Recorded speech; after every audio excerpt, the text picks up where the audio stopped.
Good morning, class. In the previous lecture, we have discussed beautiful poem, A Thing of Beauty by John Keats. And this poem not only relate a human being with the nature, how this nature is important for us, how this nature provide us comfort through its beauty, that is highlighted by the poet. He describes that this is beautiful things around us. It may be the forest, it may be the flowers, it may be every beautiful things. It may be the trees, flowers, roses, rivers, everything which God has provided us through this nature. It gives us good memories, and these natural things relate us human beings to this earth. It binds a kind of relation with earth. We feel comfortable in the laps of nature. So Keats, he is also through this poem is telling us that whether we are going through different kind of disappointments, we have sorrows and glooms in our life. This things of beauty, they remove that cover from our disappointments and make us feel comfortable, happy, and give comfort to our souls. So, definitely, these natural human beings should be related to this nature. The sad thing is that human being himself is destroying nature. You people know, my students who are aware of their surroundings, every person, in fact, every human being is destroying nature in one way or the other. But we depend on this nature a lot, not only for our requirements, but even for our aesthetic requirements. We depend on nature. We through the poem also come to know that poet describes different objects of nature, whether it is sun, it is moon, trees, the small rivers, everything on this earth. He is describing that they provide not only a comfort for human beings but for animals also. Daffodils, a flower is mentioned there. It spreads naturally in the natural surroundings. Rivers, they form a kind of comfort. The where the river flows, thick bushes grows there, flowers grows there. And during the summer season, when we want that, although we have now in present day we have ACs, fans at home, but nothing can beat this natural coolness of the air by the side of a river or under the shade of the tree. It cannot be beaten up by anything. So that is what nature is providing us.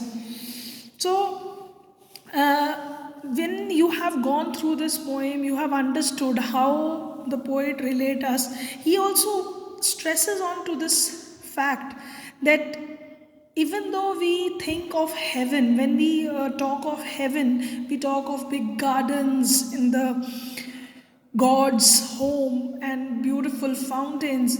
Those stories, whatever beautiful stories we heard from our ancestors or from our grandparents, or we have read any stories, they tell us about beautiful lands. And these stories not only provide us comfort, but when we see actually the natural things, that provides us much more comfort than any other story. The poet is trying to say that thing is beauty is a kind of a constant fountain. He says he's an endless fountain of immortal drink is referred to the things of beauty, and he says that these are constantly giving us relief. They are pouring onto us, means they are constantly giving us relief. So this way this poem was described to you. I have summarized it once again so that we can continue with the question answers. Now, children, we are going to discuss today with you the different types of question answers which came in your examination based on your chapter. Now here is your extract question I'm going to discuss with you today. The extract questions, they come from the poem, and an extract is provided to you. I'm going to give you an extract, although I have written it in a very short form there. It is therefore on every this and then dearth of noble nature. So this is the paragraph which is taken from here. Therefore in every morrow weaver are we wreathing a flowery band to bind us to the earth. This extract is taken, and till nature I have taken this extract. Now based on this extract, some questions will be given to you. Now obviously just now you know that this question is asked from this poem, but in the examination they'll simply provide you the extract. So reading the poem twice, thrice and even more will will be able to remember the lines which are said by the poet. So you can immediately recognize the lines that yes, these are the lines which are from the poem, such and such poem. Now, what are the flowery bands that binds us to the earth? Now the poet is asking us question from this. When the poet is talking about this flowery band, he's asking a question that what binds us to the earth? Now you have to explain this flowery band. What is this flowery band? So this flowery band is what? The beautiful and pleasant things on earth. It could be flowers, it could be all other natural objects, anything. Because human beings feel bond with nature, and thus we are bind to nature in that way. We form a kind of bond with earth. So this flowery band is referred to beautiful and pleasant things. So you have clarified it, what flowery bands means. Now, some explanation should be given to it. The memory of these things remain in our mind and help us strengthen our bond with the earth. Just as I told you that human beings form this bond with earth, and this makes us, we are more bound to our mother earth. So you have explained this answer now completely.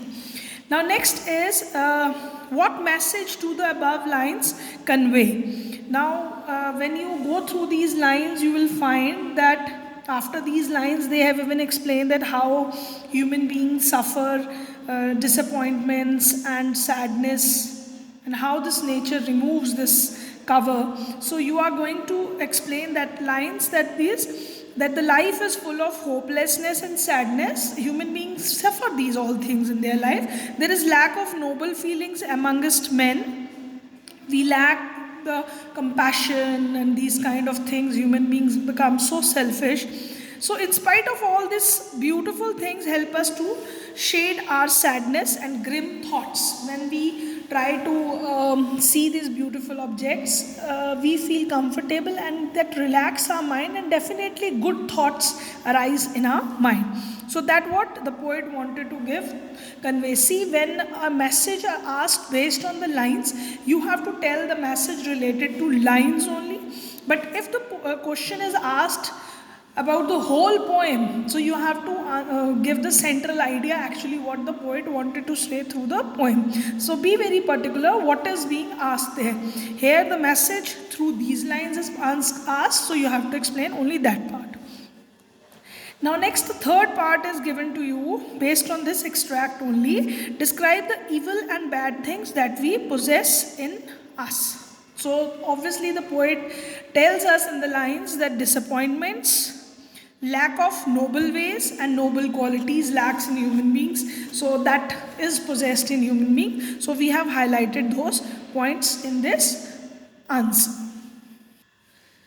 Yes, moving on to the next part of the question, what is meant by spite in the above lines? Basically, spite refers to malice. When we have a bad feeling for us, others, that is referred to spite. So exactly single word for it is malice.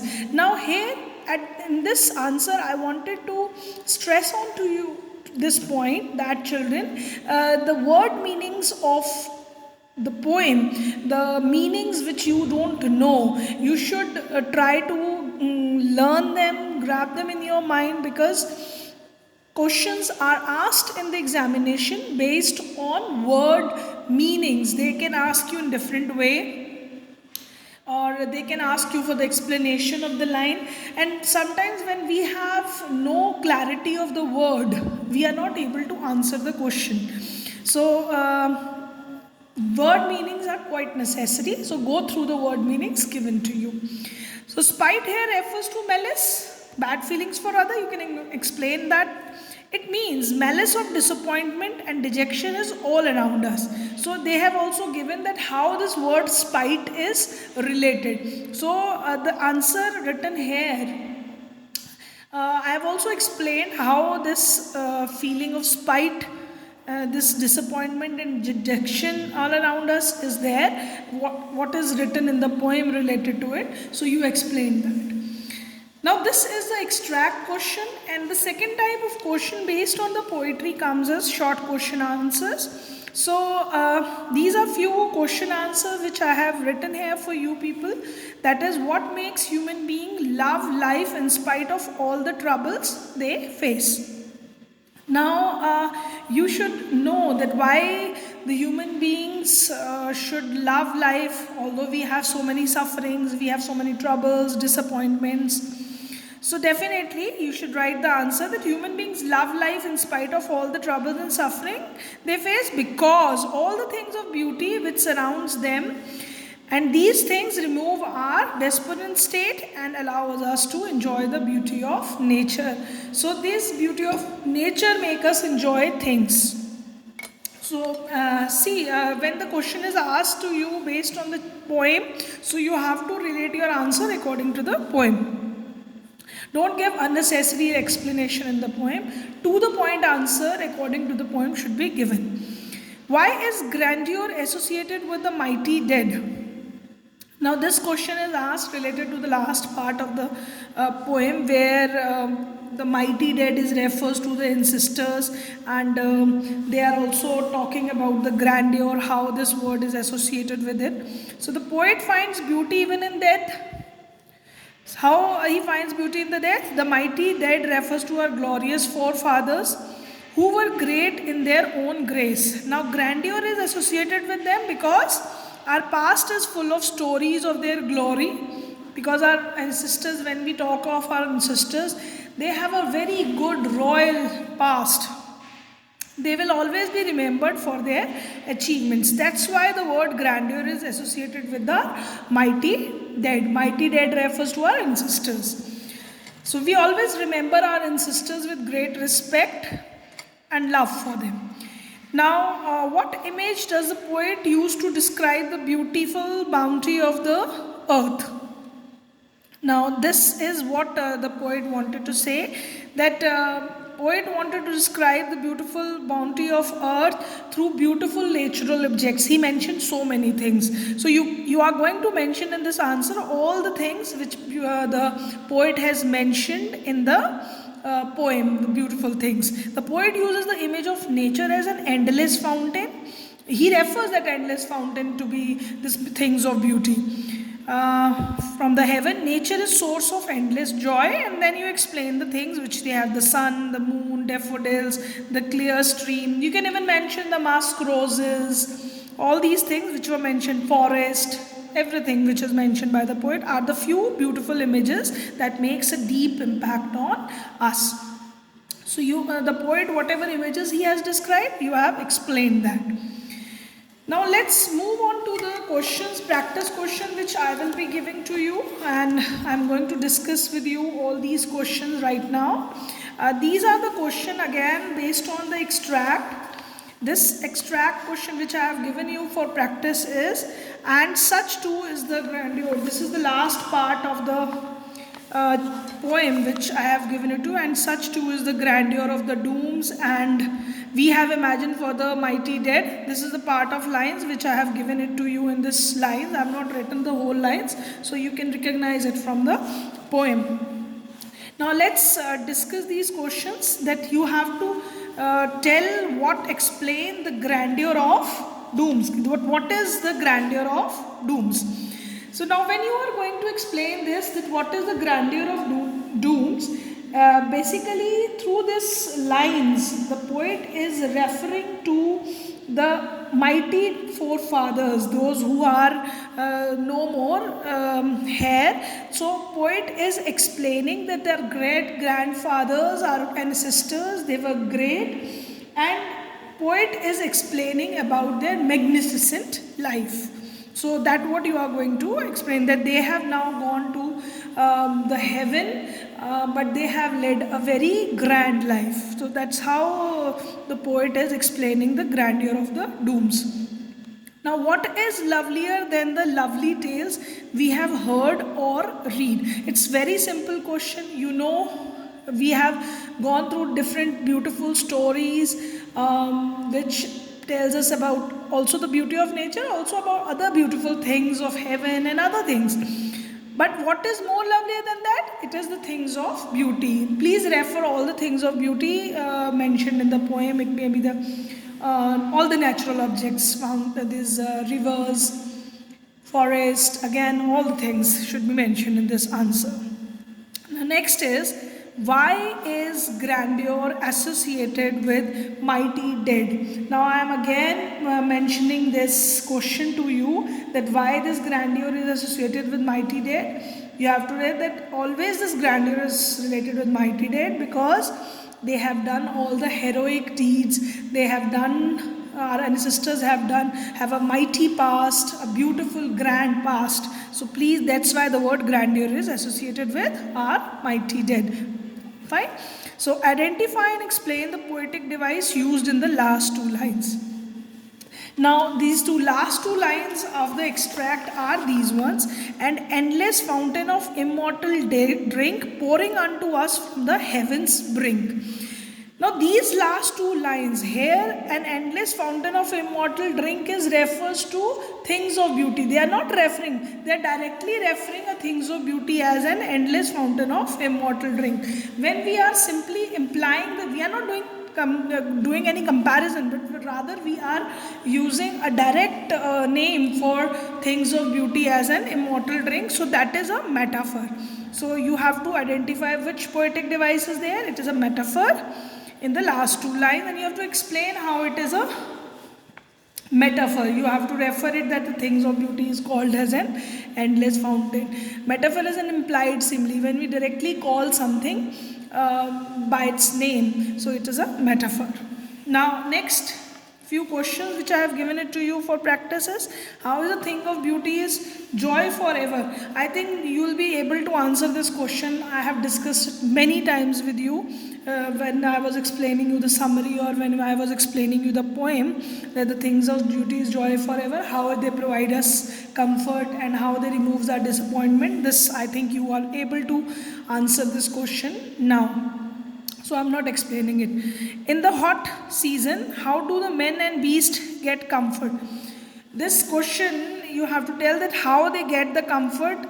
You know that when the hot season, the trees create a kind of shade. They provide a cool shelter, which provides us they provides us, you know, a shelter for animals and even human beings. So that is how this during the hot season, this springs, these shades of trees, these cool breeze, this all provide us comfort. How is the pall of despondency moved away from our dark spirit? Now here children, again I wanted to point out, say if you don't know the meaning of pall, if you don't know the meaning of despondence, so you won't be able to answer this question unless you understand the meaning of this word. In the explanation of the poem, I have given you the meaning of Paul. Paul refers to the covering, and despondence refers to disappointment. That how the cover of disappointments moved away from our dark spirits. Dark spirits refers to our soul. So here the poet is trying to say that the disappointment is removed by the things of beauty. When we see these objects of nature around us, we enjoy it and we come out of it. That is how we come out of that disappointment or sadness or gloominess in our lives. So that is the answer of this question. So see how the importance of the word meanings are there in the lines. If you don't know the meanings of the words, you won't be able to answer the question. So be very particular about the word meanings. Next, what is the message that John Keats want to give through a things of beauty? Now this last question which I have given it to you, you have to answer that how this poet is giving a message. I think the message is also discussed many times. We can refer that John Keats through this poem seen as a nature lover. He is the poet of poet who conveys a message that nature should be loved. The beauty of nature never fades. We cannot. It will never come to an end. The poet has mentioned that it will never come to nothingness. So you can even mention that word from the poem used there, nothingness. And even you can remove that this nature help us to remove our all sadness. It's all disappointments. You can even use the word used in the poem that it removes the pall of disappointments from our souls. So that what the poet wanted to convey through the poem, and it is always, we should always appreciate nature. So I have discussed all the questions which I am going to give it to you for your homework practice. Practice it in your notebooks and do write the questions which I have given you as an exemplary questions in this lecture. Thank you, class. Thank you very much.